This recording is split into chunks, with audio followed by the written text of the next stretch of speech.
Gregory McMichael and his son Travis, who are white, were both armed. Travis fires a shotgun and kills Arbery.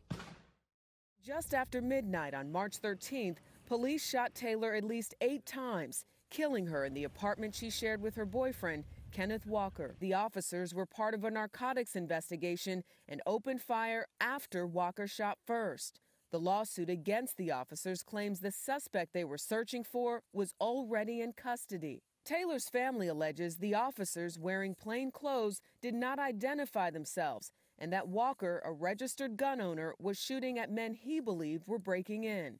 Walker is now charged with first-degree assault and attempted murder of a police officer. The Minneapolis police precinct burning as protesters surrounded the empty building. For 3 straight days, anger has been sweeping through the Twin Cities over the death of George Floyd on Monday. For the second night in a row, more protests there with people in the streets confronting officers, carrying signs expressing anger over police brutality. And the Attorney General to take a very strong look and to see what went on, because that was a very bad thing that I saw. I saw it last night and I didn't like it. These thugs are dishonoring the memory of George Floyd, and I won't let that happen. When the looting starts, the shooting starts.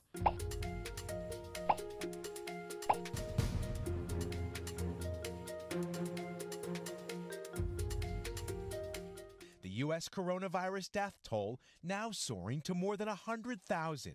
Overnight, Dr. Anthony Fauci calling the human cost of the virus unprecedented. We've taken a terrible hit. 100,000 people is just really historic in the public health impact it's had on us. I'm Barry Gordon. I'm Andre Coleman. This is NewsRap live at 5. Home edition.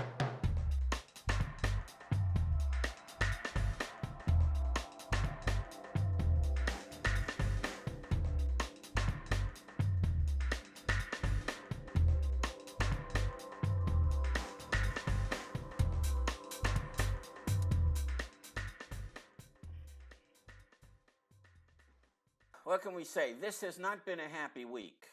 No, it's not. Especially the last 12 hours or so have been really bad. Really, really bad. Really, really bad. And I don't understand even why this is happening or why this is going on. Because which part of it? Huh? Well, I understand that it goes on in normal life. You know, the things that have happened to, you know, people like Breonna Taylor and George Floyd. I get that. Mm-hmm. Why now? I mean, now is the last time. I mean, frankly, they shouldn't even be answering these. They shouldn't be looking for trouble right now. The police have enough to do, and I don't understand what they're doing. I don't understand why, you know, they would even be doing, you know, breaking into people's homes to look for. I mean, what is that about right now? You know, maybe, and I'm speculating, maybe it's a case of just like everybody else. I mean, I know that crime, there was a huge crime drop originally, 40%. Yeah. And a lot of places furloughed police officers, sent them home, that kind of thing. I don't know if these guys were at home and had nothing to do and had this pent up aggression, and now they're back out there and they just kind of lost it. That's not to trivialize what's happened here at all. I'm not trying to do that. Not trying to. Well, I don't think so. I don't think so because, you know, essential workers had to be essential workers and first responders had to be first responders. So I'm assuming that they weren't keeping a lot of policemen or police personnel at home. But I'll tell you who I think is pent up and frustrated are the protesters. I mean, I think that added a layer to what happened last night. First of all, I mean, you kind of have to, I don't know, you have to do a kind of a division between those people who were genuinely protesting and those people that were looking for mischief, and there were both on the street, right? So you have to be able to make a distinction between those two groups. You know, I mean, because I don't think protesters were looking to, you know, set the police precinct on fire. And I think that's the kind of thing that happens. But now, you know, it's kind of like they used to say that when, you know, when it got really hot in Los Angeles, when the temperature got really hot, that was more of a fertile ground for rioting. They used to say that in the 60s, right? In the 70s. Well, you know, this may be, you know, people just pouring out their frustrations, and now those frustrations are even higher because of what's been going on. And especially the fact that there's been such a racial disparity in the way that this virus has hit. So all of that compounds on each other, on itself, doesn't it? Whenever you see unrest or you see this kind of rioting or these kind of activities, always keep in mind, this is not about the one incident that people are yelling and screaming about. It's about a whole union of things that have happened that have left people frustrated, that have left people feeling like they have no voice, and that they are being treated a certain way. I mean, the LA riots, we saw several things happen. And then Rodney King being the match to the fuse. And here we are again with a match to a fuse. I think that the virus has a lot to do with it, like you said, which has decimated some African American communities. I think some of the stuff going on in DC has to do with it. I think you have a lot of people out there who don't have jobs anymore, and they're wondering how they are going to begin to feed their families, pay rent, and stuff like that, as economies quickly open. Now, things are opening very quickly. Before it was, okay, hey, you're going to get this break for 6 months and a year in some places, and now suddenly it's boom, okay, we're opening up, you know, all of these things. And so you have people going, well, wait a minute, am I still not paying rent? And then you have landlords who are probably now screaming, well, you do have to pay rent. Who knows? So there are a lot of powder kegs out there. And now this incident, which is just horrific, it is the match to the fuse. And here we are. And it is not just going on in one place. It is going on in multiple states. And last I looked, protesters were headed towards the White House. Really, today? So here we are. They're going today, right now. I can lean over if you give me a second here. All right. Yeah, they're real close to the White House. So. And then, of course, Trump, you know, always loves to pour kerosene on, on lit fires, and did it again, you know, with his tweet about, you know, when the looting starts, the shooting starts, right? When the looting starts, the shooting starts. The looting starts. Wonderful phrase. I'm sorry about these bells. Like I don't know if you're hearing my bells here, and if you are, I'll turn. I don't hear any bells. What's the bells for? Okay, yeah, I'm hearing bells right now. Incoming mail. Somebody's there with bells on. yeah, mail is coming in. Yeah, it comes down to this, Barry. We have got to get to a point where African Americans can live in the United States, and every police stop is not a potential death sentence. We're still there. Yeah. I feel that fear when I get stopped. I don't know one African American male that does not. Yeah, and that was acknowledged well, I thought, by Biden in his brief remarks today. I thought he did a very good job with that. I thought his remarks were great, and I thought they were sympathetic. Mm-hmm. Cuomo's were also excellent. He was interviewed on MSNBC and was also really, really strong. But I thought they were both good, and that's about probably the best I've heard Biden do. Yeah, I agree. He didn't sound quite as since we really got in. Quite as motivated. Stayed on point. Stayed on point. Yeah. He said it. He hit all the right notes. And I felt like his emotional level, his energy was where it needed to be. At that particular point, he didn't make it a thing about the current resident of the White House. Right. Of course, he did say I think like we don't need, He did say something like, we don't need people sending treats And then he corrected it and said tweets. Because I Right, think we do need people sending treats. I think that's a nice thing to do. And, I kind of thought, we could all use a treat. Listen, folks, if you want to get in on this, we're here. And you can comment on Facebook, and then our buddy Charles in the studio will copy that, cut and paste it, and put it on our little window, and we'll be able to respond. No social distancing. No, that's right. So you may have a lot of thoughts about this, and we want to hear them. So join us in this conversation.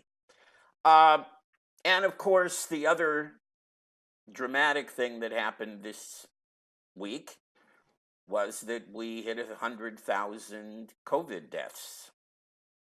And now we're up to, 101,000 something. So, for the longest time on the COVID deaths, the death rate was about 2,000 a day. And now it does seem to be waning a little bit. But it does. But the case numbers, especially in California, are going through the roof. Yeah. And I know that health experts like to say, well, we have more testing, so it's great. Look, it's not great when we find more positives. I understand where they're coming from, but every potential positive is a potential death. Let's put it that way. And now as places open, we're seeing the potential we're seeing some spikes. You talked before we came on the air about Minnesota. You saw those people out there last night, and I saw like 3 masks.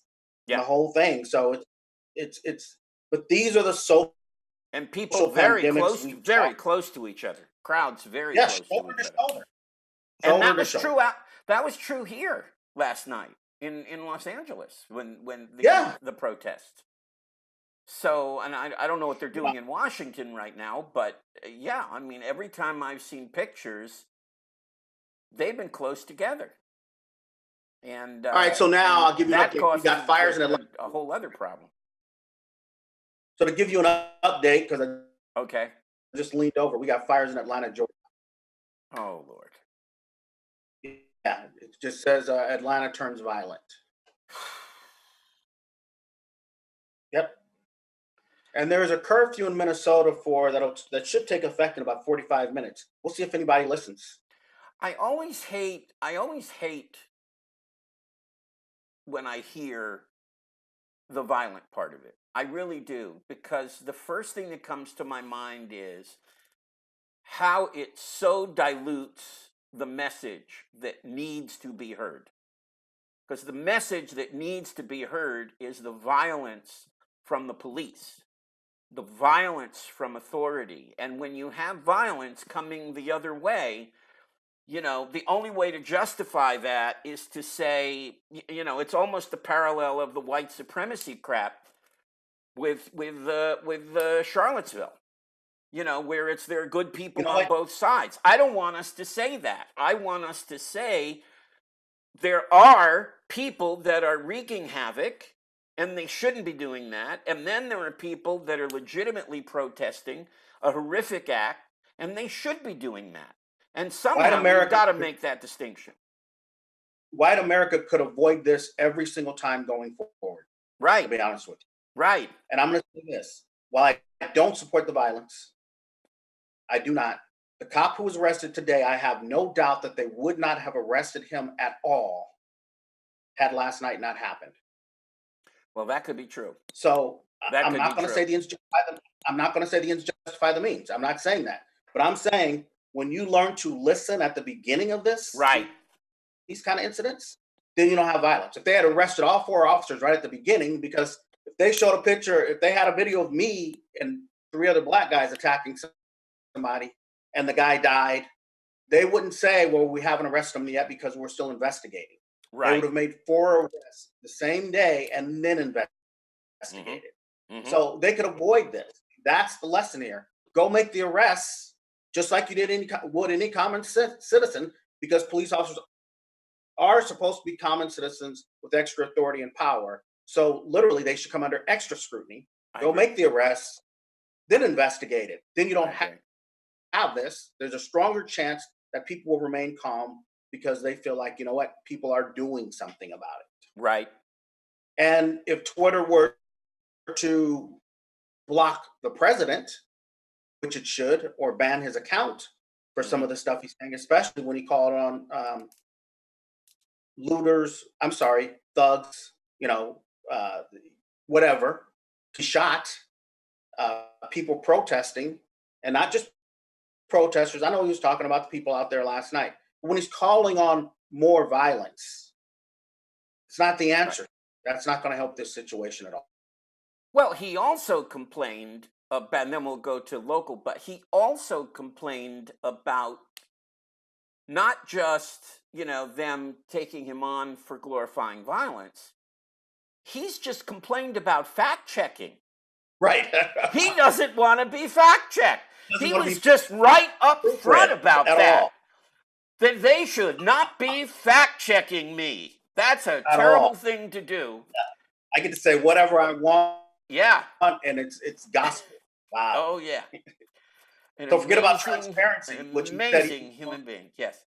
All right, we're going to go to local. We're going to go to the local brief and talk a little bit more on the other side about COVID. Let's talk local.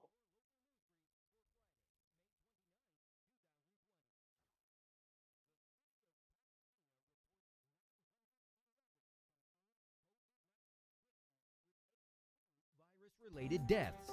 Pasadena Public Health Director Dr. Ying Go released a statement authorizing the reopening of in-person religious gatherings and all retail stores in the city. The statement also authorized office-based in-person work, although telework is still strongly encouraged if possible. State public health guidelines are required to be followed for all reopenings. The city also released Return to Campus for Belongings guidelines, allowing students to pick up their things from school. Full details on Return to Campus guidelines, as well as reopening guidelines, can be found on the city's website, cityofpasadena.net. The CVS, located at 3883 East Foothill Boulevard, is now the latest site offering drive-through testing. Tests are by appointment only. More information on registering for an appointment can be found on CVS's website, cvs.com. Testing outside of the Rose Bowl and at ChapCare Catherine Barger Health Center is still being conducted through appointment only. On Tuesday, May 26th, Los Angeles County officials closed Eaton Canyon through May 31st. Trails were opened earlier this month after being shuttered for several weeks due to COVID-19.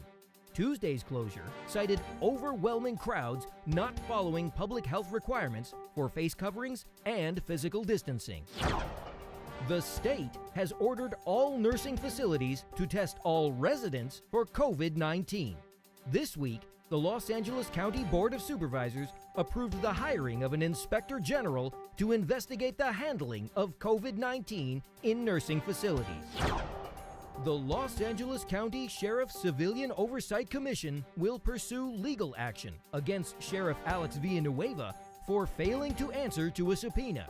The commission hoped the subpoena would coax Villanueva to attend a meeting for an explanation of the decision to close the Altadena and Marina del Rey departments. Villanueva has since revoked his decision. So, we're kind of opening up, aren't we? I mean, we're talking retail, we're talking church services. And then this afternoon, the order came down that dining restaurants and nail beauty salons can open and barbershops. So, and is that statewide or just Pasadena or county, or because there are so many different standards going around? I don't know what the heck's going on. Which is confusing. It's statewide and county, and we remain on county. Pasadena, of course, tried to get on its own track, but I think now the only thing really left are gyms and schools. Yeah. So we did not go on our own track. No, we did not. We did not. Pasadena may eventually still Pasadena will try to get on its own track again because, look, large-scale events. You got the Rose Parade and anything happening in the Rose Bowl. Yeah. So the county wants to wait till 2021. And that's what Garcetti said, 2021. So the point becomes, do we plan to wait that long to start to have some of our large-scale events again? Yeah, I The think bridge we're gonna have party. to. I think we have to. Yeah. I think we And have to. I think Steve Madison had a good point about that. Even if you think the county is going to do right by us, we may have to, just so that if this becomes a judicial issue, Right. it could still be said we tried to do the right thing. Right. And we all stay together and hang together instead of separately, which probably makes some sense. Yep. Even if we lose the fight. It seems to me that Are those comments? Or what? Thought I saw a couple of comments come in. Oh, we do have some comments. And from our buddy, James Farr, who said Pasadena is not immune to this and is an incident away from it happening on Colorado Boulevard. And yes, the violence didn't hurt the Boston Tea Party message. That's true. That is true. They all did get arrested, but that is true. But what was the answer to the Boston Tea Party, though? I mean, what did that lead to? I mean, think about. Well, ultimately, it led to the American Revolution, right? Which is what I'm talking about. Yeah. So, a lot of people died. Is I guess the point to make there. Yeah. Again, but again, I see where James is coming from. My point remains the same. Look, they should have just arrested the officers at the beginning of this on suspicion of manslaughter or suspicion of murder. Right. Right. Let them know that this won't be tolerated. That's how you send a message to other police officers also. I was pleased that they did arrest him for murder. They didn't try to trump up reckless endangerment or some other kind of thing. I mean, it was murder. Yes, it's third-degree murder, but that probably fits the facts because I looked up the Minnesota standard, and they took an action that was inherently dangerous and an action that had a major risk to life, and so. Well, they didn't do what George Zimmerman. They didn't do what George Zimmerman, which was arrest him and overcharge him on things he will never be prosecuted, that he will never be found guilty on. Right. But then you could say politically, hey, well, we tried, but the jury didn't go our way. I mean, they have to make sure that they are serious about it. They really do. James now, the Ahmaud Arbery case was not, as I recall, it was not police officers. It was just white idiots who shot him. Right. Right. And they have not been. They are or are not in the judicial system right now. Yes. So somebody's just said, will they get a conviction? Got to wait and see. Yeah, that was Emmanuel. I'll tell you the weirdest things in my years of covering courts. The weirdest thing I could say is this: you never know what a jury's going to do. No, you don't. There have been times when I thought the prosecution proved its case completely and not guilty. Other times it's like, look at Rodney King. Look at the four other officers. times like that's guilty. So you just never know. It depends on the judge, what he allows, what he doesn't allow, and it depends on, of course, who the prosecutor is and how good they are. Right. Kind of thing. Right. So are you getting ready to go to church services or go to a dine-in restaurant, or when do you feel comfortable doing that? My dine-in restaurant's in my house. And bruh, anybody who follows anything can pray to that God at home or wherever they want to. So, well, the other thing that no one is talking about, and I have to admit I'm self-interested here. Go ahead. No one is saying what us, 65s and ups are supposed to be doing right now. Nobody is really giving us any clear direction. They say that we're the most vulnerable population, but I don't hear anybody saying, yeah, well, you're not going to a restaurant, you're not going to a movie, you're not doing. So I don't know, I mean, frankly, if they're going to open hair salons, I may be there.